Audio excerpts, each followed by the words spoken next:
Hola, ¿hay alguien aquí? No manches, cabrón. Sí está bien desierto esto.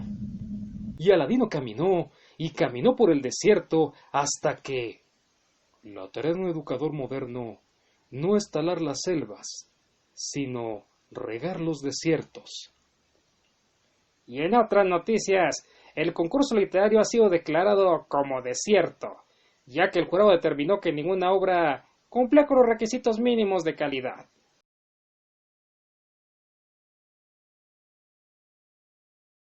Argentina es un país de América del Sur, el cual es mundialmente famoso por su fútbol, así como por la calidad de sus escritores. Limita con las hermanas repúblicas de Chile, Uruguay, Paraguay, Brasil y Bolivia, así como con el Océano Atlántico. En el sur, Argentina tiene el pasaje de Drake y la Antártida, lugar en el que posee numerosas bases.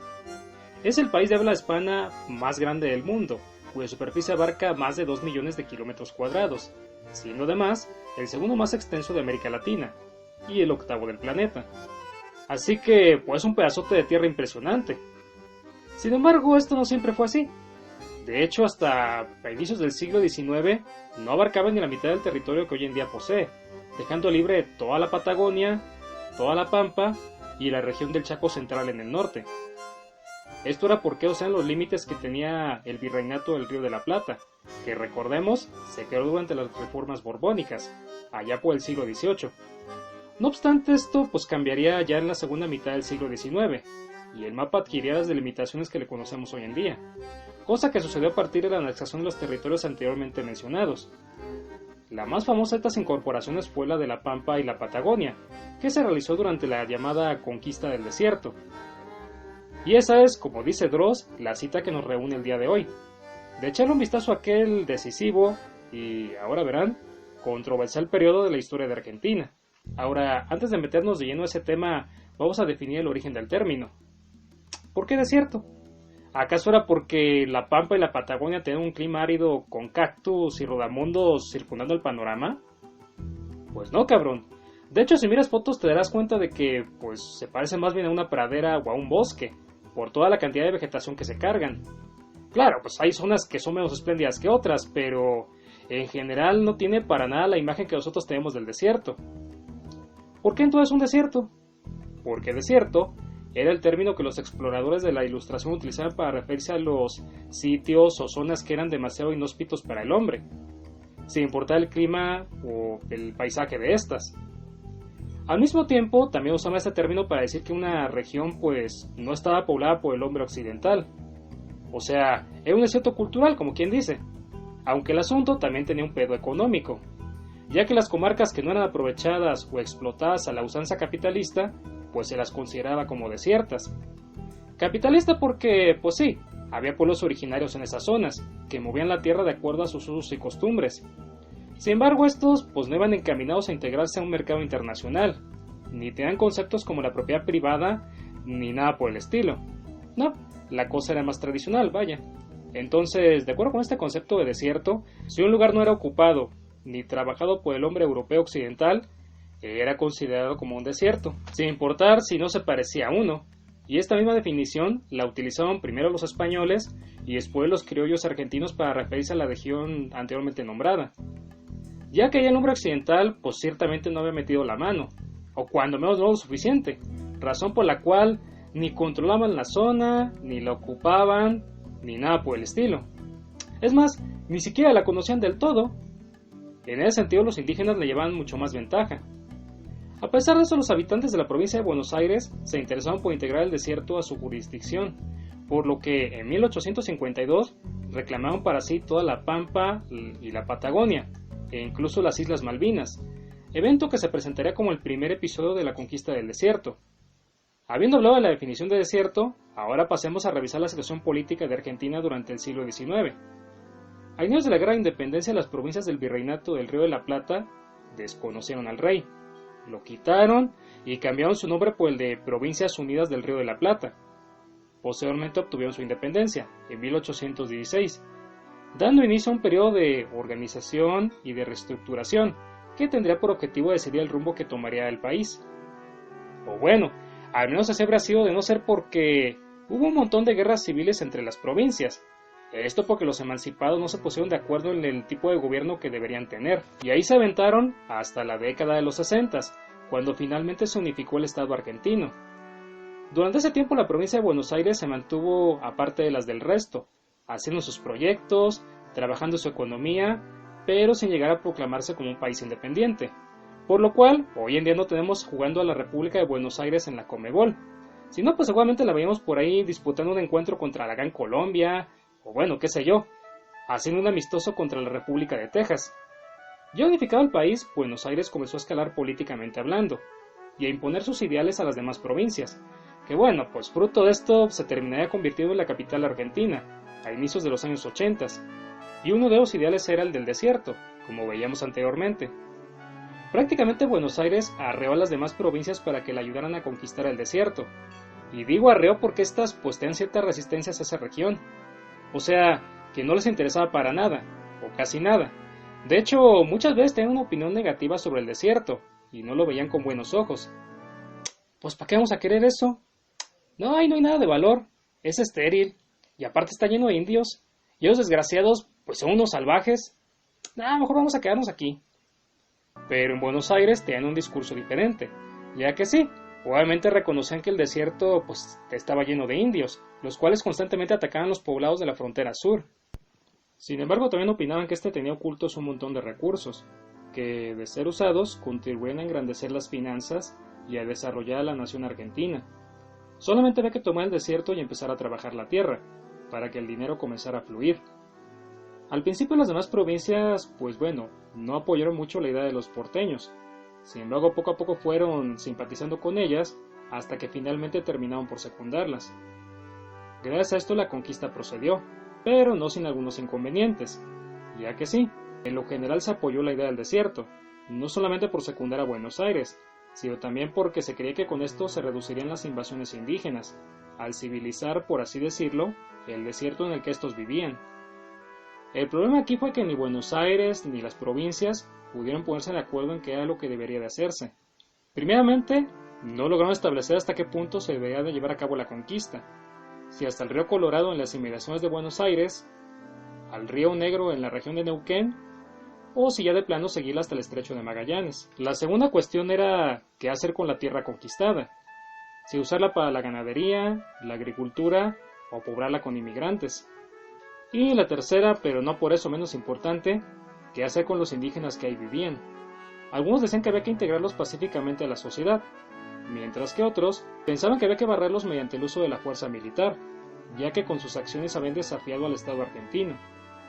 Lo cual desató otra pregunta: ¿los indígenas estaban dentro o fuera de territorio argentino? Recordemos que Buenos Aires ya había reclamado para sí toda la parte sur al este de los Andes, así que al integrarse junto con las demás provincias, el susodicho territorio también pasó a formar parte de la nación argentina. ¿Hasta dónde llegaba la jurisdicción de Argentina entonces? ¿A la frontera de La Pampa? ¿O hasta Magallanes, como decía Buenos Aires? Al final se decretó que sí, que llegaba hasta Magallanes, y los indios inevitablemente quedaron dentro del territorio argentino. O sea que Argentina podía o no tratar bien a los indígenas, ya que estos estaban ocupando una tierra que legalmente no les pertenecía. Y tristemente esto al final pues sirvió para que en los años previos a la conquista se les declarara como criminales, como enemigos del Estado, y salvajes que debían de rendirse por las buenas o por las malas, con todo lo que ello conlleva. Y mientras que los argentinos discutían la conquista en los tribunales, del otro lado de los Andes los chilenos llevaban a cabo su propio proceso de expansión, ocupando regiones como la de la Inquehue y la Araucanía, pero no se quedarían ahí, ya que a la par de estas conquistas también manifestaron su interés por la región oriental de la Patagonia, la que estaba al lado de Argentina, vaya. Esto al final fue lo que resolvió la cuestión de hasta dónde extender la conquista, ya que con tal de ganarle la partida a los chilenos, los argentinos acordaron que debía de realizarse hasta el estrecho de Magallanes. En cuanto al uso de la tierra, además de la instalación de bases militares, también se acordó dedicarlas a la explotación pastoril. Actividad especialmente redituable durante 2 años, debido a la demanda internacional de la carne.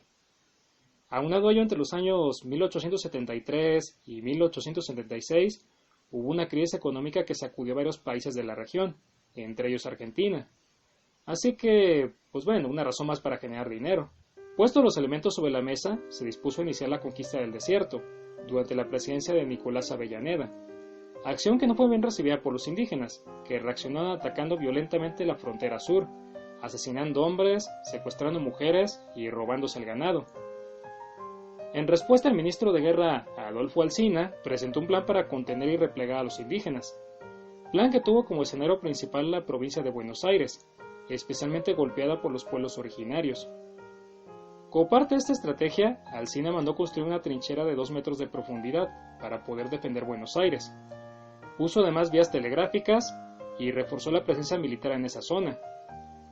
Y también negoció la paz con el cacique indígena Juan José Catriel, acuerdo que pues al final no respetó, atacando las localidades de Tres Arroyos, Taldín y Azul. Posteriormente, Alsina murió, sin poder llegar a completar su plan. Entonces Avellaneda lo reemplazó con el joven oficial Julio Argentino Roca, quien a la pos sería el gran orquestador de la conquista. Si bien los indios ya eran considerados enemigos de la patria para ese momento, Alsina no se planteó deshacerse de ellos en un inicio, sino que por el contrario quería asimilarlos por la vía pacífica. Roca en cambio fue más partidario de la idea de erradicarlos, de expulsarlos y someterlos para que no siguieran generando problemas. Así que Roca presentó un plan para poder ocupar todo el sur, el cual recibe ya el nombre de Conquista del Desierto. Porque si bien pues todos coinciden en que eso era lo que debería de hacerse, a nadie se le ocurrió utilizar el nombre para ponérselo a una campaña militar, ni siquiera Alsina.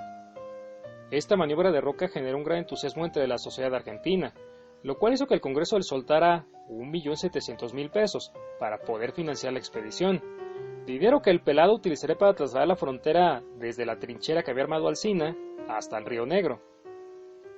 Durante la campaña de Roca, cientos de indígenas fueron asesinados y otros miles más fueron capturados, entre ellos el cacique Juan José Catriel. Y además se liberaron a los blancos y al ganado que estaban prisioneros de los indígenas. Como fruto de su campaña, Roca fue electo presidente en el año de 1880, cargo desde el cual prosiguió con la campaña del desierto, aunque no de manera directa, sino a través del coronel Conrado Villegas, quien prosiguió con el avance hacia el sur del Río Negro, en el año de 1881, logrando someter lo que quedaba de la Pampa, así como toda la Patagonia, en tan solo unos pocos años. Cabe destacar también que durante el inicio de la campaña de Villegas, Argentina pudo establecer un tratado de límites con Chile, por medio del cual se quitó el riesgo de una futura ocupación chilena. Y una vez conquistado el desierto, se dio el uso que ya habíamos comentado anteriormente, añadiendo también las bases militares y el poblamiento occidental, obviamente. Por cierto, ¿se han fijado que muchos argentinos tienen nombres o apellidos italianos como Ferro o Borghetti? Bueno, pues en gran medida por este periodo, ya que para llenar el desierto con población blanca, se fomentó la inmigración italiana. Los italianos llegaron, se establecieron, tuvieron hijos, y bueno, pues ahí tenemos a Zanetti y a Mascherano. Y básicamente es la historia de cómo Argentina logró ocupar la Pampa y la Patagonia mediante la conquista del desierto, y el por qué tiene los límites que le conocemos hoy en día. Sin embargo, antes de concluir es necesario mencionar algo pues sin lo cual esta explicación no quedaría completa. Si eres argentino, mi hermano, por favor, no te vayas a tomar personal. Digo, esto no es contra ti ni contra tu familia. No te estoy responsabilizando a ti, ni a tu abuelo, ni a tu papá. No, sino a los argentinos del siglo antepasado. ¿Ok? Bueno. Aclarado el punto anterior, entonces ahora sí, rematemos el video con la parte más oscura de este suceso, el destino de los indígenas. Y es que muy al estilo de lo que se nos presenta en las películas del oeste o de lo que se nos contó de la conquista española, durante las campañas del desierto no solamente se sometió a los indígenas, sino que se los maltrató. Pero es un extremo tal que, bueno, la leyenda negra española se queda corta, la verdad. Primeramente se los separó por sexo para que no pudieran procrear. Después a algunos se los hizo caminar hasta Buenos Aires, mientras que a otros se los dejó en el campo, para que fueran mano de obra forzada. Los que llegaron a Buenos Aires fueron obligados a desfilar encadenados, como animales, para poco después ser entregados en calidad de servidumbre a las familias más pudientes de la provincia. Los que no fueron sujetos a explotación no corrieron con mejor suerte, ya que muchos de ellos terminaron sus días en prisión, o en algunos de los campos de concentración que se instalaron al norte de la Patagonia. Sí, oíste bien, campos de concentración, como los que se usaron durante la Segunda Guerra Mundial. Ante esta penosa situación, los diarios bonaerenses de El Nacional y La Prensa alzaron la voz para quejarse del trato tan inhumano que recibían los indígenas, lo mismo que el diputado Aristóbulo del Valle, quien denunció que estaban violando todos los derechos de los pueblos originarios. Sin embargo, a pesar de estas voces, pues la situación de los indígenas no mejoró en absoluto, sino que por el contrario, se prolongó hasta alcanzar a generaciones enteras. Junto a estos, pues bueno, hubo unos indígenas a los cuales no les fue tan mal, y es más, recibieron una recompensa por haber colaborado con la conquista, ya fuera sirviendo de guías o de refuerzos en las tropas. El premio para estos amigos fueron tierras, que el Estado argentino les entregó como pago a sus servicios, lo cual pues hubiera sido algo justo, de no ser porque las tierras en su mayoría eran estériles, y se encontraban ubicadas en las regiones más alejadas de la Patagonia. Cuando agarramos un mapa mundi y vemos el territorio que tienen los países, casi nunca nos detenemos a pensar en ¿por qué tienen forma de bota? ¿O por qué abarcan semejantes extensiones de tierra? Es porque pensamos que siempre han tenido esa conformación. Sin embargo, cuando revisamos un mapa de hace 100 o 200 años, encontramos que no es así, que algunas naciones eran más pequeñas, otras no existían, y algunas más eran considerablemente más grandes de lo que encontramos hoy en día. Eso es porque la geopolítica se ha ido modificando a lo largo del tiempo, gracias a políticas que en su momento adoptó este o aquel gobierno, o bien debido a la intervención de otros países, como en el caso de los Estados Unidos, que ayudaron a que Panamá se independizara de Colombia solamente para poder construir un canal interoceánico en su territorio. Más al sur tenemos las expansiones de Chile y de Argentina, cuyo caso revisamos en este video. Así que de manera similar a lo que ocurrió con la conquista del desierto, las delimitaciones territoriales de los países son testimonio del proceder político que hubo en el pasado, anexando tierras o unificándolas bajo un solo mando. Del mismo modo, el uso que se le da a la tierra también revela los intereses de la clase dominante, como vemos en el ejemplo de la Patagonia, que, con el fin de generar ganancias, fue destinada casi exclusivamente a la ganadería. Y así como nos encontramos que el desierto fue escenario de las políticas argentinas, a finales del siglo XIX. Mi nombre es Ariel López y les deseo una buena tarde.